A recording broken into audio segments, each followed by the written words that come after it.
dia, bem-vindos ao Diário Nordestino. Hoje iremos falar um pouco sobre o clima do Nordeste e também iremos homenagear o livro Vidas Secas, que desde o título mostra a desumanização que a seca promove nos personagens, cuja expressão é tão estéril quanto o solo castigado da região. A miséria causada pela seca, como elemento natural, soma-se à miséria imposta pela influência social, representada pela exploração dos ricos proprietários da região. A narrativa é ambientada no sertão, região marcada pelas chuvas escassas e irregulares. Essa falta de chuva, somada a uma política de descaso do governo com investimentos sociais, transforma a paisagem em um ambiente hostil e inóspito. Pode ir? Inverno na região é o nome dado à época de chuvas, em que a esperança sertaneja floresce. O sonho de uma existência menos árida e miserável esboça-se no horizonte e dura até as chuvas cessarem e a seca retornar implacável. No romance, essa esperança aparece no capítulo Inverno, em que Fabiano alimenta a expectativa de uma vida melhor, mais digna. O retorno à visão marcada pela falta de perspectivas recomeça com o fim das chuvas, com o fim da esperança. Na obra pode-se apontar também para dois recortes espaciais, o ambiente rural e o ambiente urbano. A relevância desse recorte deve-se às sensações de adequações ou inadequação de personagens em um outro espaço. Agora passaremos para os especialistas, Sinhá Sabrina e Sinhá Maria Eduarda, que são especialistas no assunto de clima e geografia e explicarão um pouquinho tudo para vocês. Especialistas? Bom dia, telespectadores. Muito obrigada, Sinhá Maria e Sinhá Sofia. Bom, a região Nordeste apresenta variações geográficas e, devido a isso, foi dividida em 4 sub-regiões: Zona da Mata, Meio Norte, Agreste e Sertão. A Zona da Mata está situada no leste do Nordeste e, nesses locais, ocorre a predominância do clima tropical e possui temperaturas elevadas e altos índices pluviométricos. O Meio Norte corresponde a uma área de transição climática, pois está entre o clima equatorial e semiárido.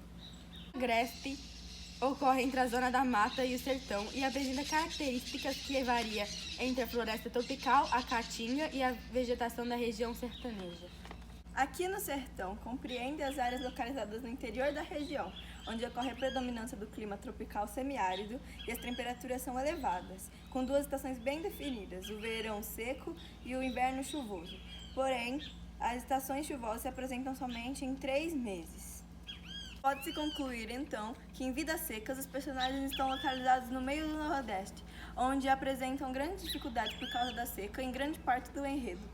Perdoem-nos pelos barulhos dos pássaros, eles estão à procura de água, isso significa que a seca está voltando. Muito obrigada, Sinhá Maria e Sinhá Sofia, pela participação aqui no programa. Até a próxima. Nós que agradecemos, Sinhá Sabrina e Sinhá Maria Eduarda. Agora passaremos para a outra especialista, chamada Sinhá Isadora. Bom dia, Sinhá Sofia e Sinhá Maria. Hoje estou aqui para falar do êxodo rural, as secas e o perigo das secas. Podemos definir o êxodo rural como o deslocamento de pessoas que vivem no campo e se mudam para as cidades, visando assim uma vida melhor, com mais estruturas, hospitais, escolas.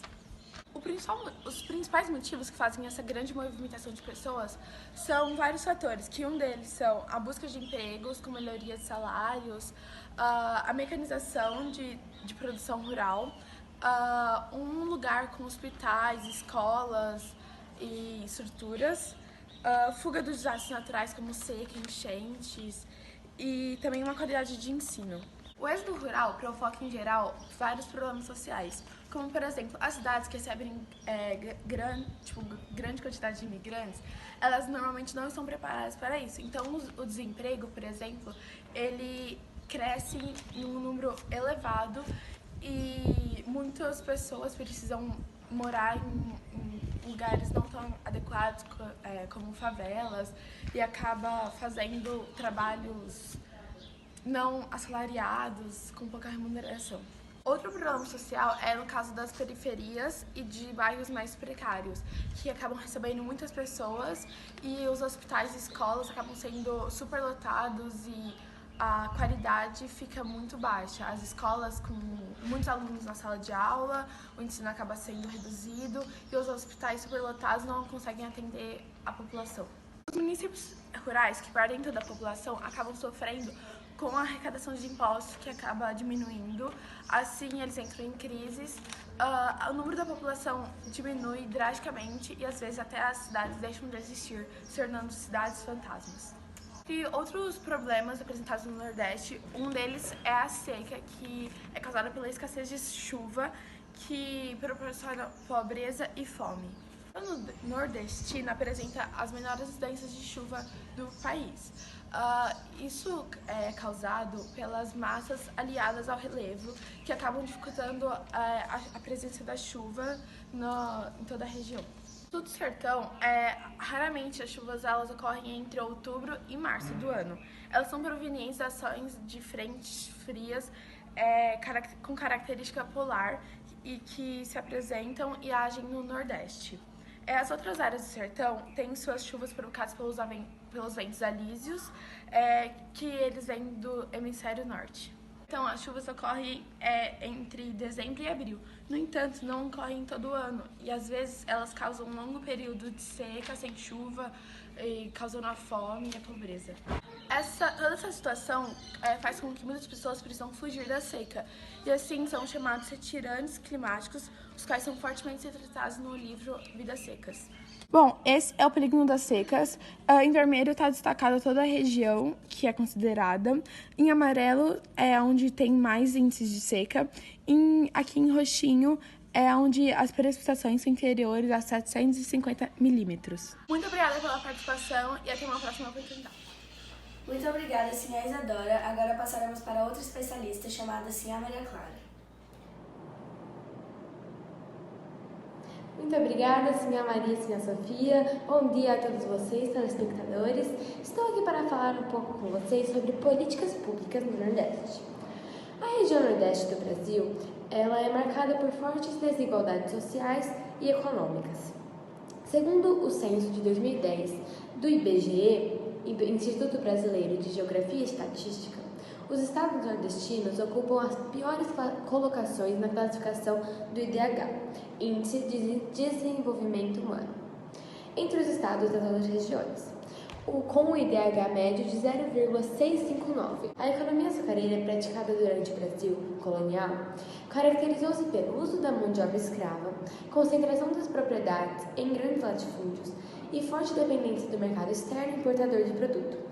A soma dessas características inibiu que o Nordeste, maior produtor de açúcar do período, desenvolvesse um mercado local capaz de encadear e dinamizar a economia regional. Após o fim do seu ciclo, o Nordeste passou por um processo de estagnação econômica, conduzindo a região a sérios problemas de pobreza e miséria. O governo federal, acreditando ser a seca o maior problema da região, promovia políticas voltadas ao seu combate e ao incentivo dos usineiros. Celso Furtado, um dos idealizadores da visão estruturalista cepalina, identificou que as políticas federais para o combate da seca e apoio aos usineiros agravavam ainda mais os problemas econômicos e sociais nordestinos, elevando as disparidades de desenvolvimento entre as regiões nacionais. Este pensador concluiu que o governo federal, inadvertidamente, promovia o aprofundamento das pobrezas do Nordeste, sendo que suas intervenções contribuíam para a consolidação das estruturas arcaicas locais de produção e impedia que atividades dinâmicas ali se estabelecessem. A partir das ideias de Celso Furtado, o problema do subdesenvolvimento econômico do Nordeste passou a ser analisado sob a ótica do processo evolutivo de suas estruturas produtivas e sociais, marcadas pela concentração de renda, existência de latifúndios e a ausência de políticas desenvolvimentatistas. Na visão furtadiana, a solução nordestina passaria necessariamente pela reorientação da intervenção federal na região e a adoção de políticas de desenvolvimento econômico e incentivos à industrialização do Nordeste. Como resultado de suas ideias, a Sudene foi criada para promover o desenvolvimento do Nordeste através de políticas que compensassem os problemas estruturais da região. Uma das principais ferramentas utilizadas foi a inversão de investimentos na indústria regional, conhecida como o mecanismo 3418. Contudo, a natureza da Sudene começou a ser alterada após o golpe militar de 1964, inclusive culminando com a saída de Celso Furtado da sua direção. Não obstante, as políticas concebidas na gestão Furtado ainda serviam de base para a promoção do Nordeste, tendo em vista também a adoção desenvolvimentista dos militares, cujo foco era a expansão e consolidação industrial brasileira. Após a abertura comercial e a adoção dos princípios econômicos neoliberais pelo Estado brasileiro, a partir da década de 1990, a região Nordeste volta a sentir reflexos na queda de sua participação do PIB nacional. Assim, apesar das mudanças estruturais, da diversificação da sua base econômica, as condições de pobreza e subdesenvolvimento ainda não foram vencidas no Nordeste, necessitando de um novo ciclo de políticas que priorizem o seu desenvolvimento econômico e social. Eu vou falar um pouco com vocês também sobre o índice de analfabetismo e desnutrição no Nordeste. De acordo com dados divulgados pelo IBGE, a região Nordeste ainda concentra a maior taxa de analfabetismo e atingindo em média 14,5% da população. Em números absolutos, a taxa representa 11,5 milhões de pessoas que ainda não sabem ler e escrever. A incidência chega a ser quase 3 vezes maior na faixa da população de 60 anos ou mais de idade, sendo 19,3% da população. E mais que o dobro entre pretos e pardos, 9,3%, em relação aos brancos, que é 4%. Aqui nesse mapa, eu não sei se vocês vão conseguir ver direitinho, mas essa região, a maioria essa parte aqui em laranja é o Nordeste. Em média, ela tem 15% de analfabetismo, em relação aos outros que tem em média 8, 6, 5% de analfabetismo na região, tá?